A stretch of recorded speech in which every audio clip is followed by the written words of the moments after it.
佐敦地鐵站 C2 出口，我哋向前一路出發，好快就到我哋目的地啦。佐敦離島道223號承諾中心 M 好，今日帶大家嚟佐敦，去邊度？就去我後邊呢間，身後邊呢間家嫂一家大小。今晚食乜嘢？唔係飲茶啊！今晚帶大家去打邊爐啊！Ready，我哋出發啦！好啦，我哋開始進入店鋪裏頭啦。首先我哋拱開門呢，就要經過一條樓梯嘅。條樓梯呢都用咗好多鋼嘅元素啦，咁行上去呢，嗰個感覺都好舒服嘅。上到去之後呢，我哋就見到有個接待處嘅。咁個接待處呢，佢就首先問我有冇登記啦，跟住就帶我哋入去啦。而裏頭嘅空間感呢係非常之大，座位與座位之間呢都非常之闊落㗎。沿路直行，我哋會見到左右都有圓台或者卡位啦，同埋一啲飲品嘅自助區，同埋一啲調味料區嘅。好啦，呢度咧就有好多唔同嘅飲品啦。不過頭先我試身好嘅，原來咧喺呢度有個牌啊，係可以嗌個特飲嘅，跟住咧就叫佢幫我整就得啦。咁我決定就係嗌特飲啦。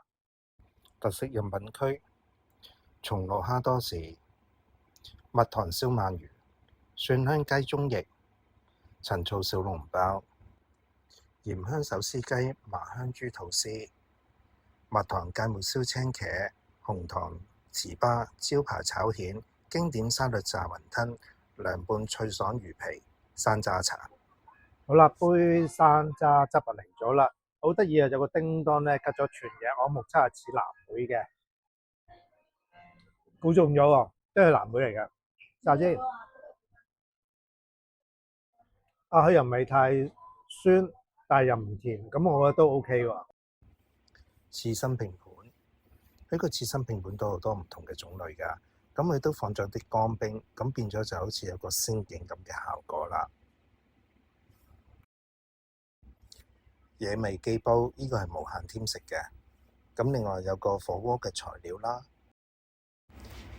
養生花膠菌香湯鍋，呢個係要預訂㗎，同埋係有無限嘅親飲，有白酒紅酒。好，今晚嚟咗家嫂做咩啊？打邊爐啦。嗱，今日我6點鐘嚟到嗰時咧，人流就好靜下嘅，但係到而家咧7點2個字左右啦，人流就好多啊，差唔多咧，我見成個地方咧都爆晒人啦。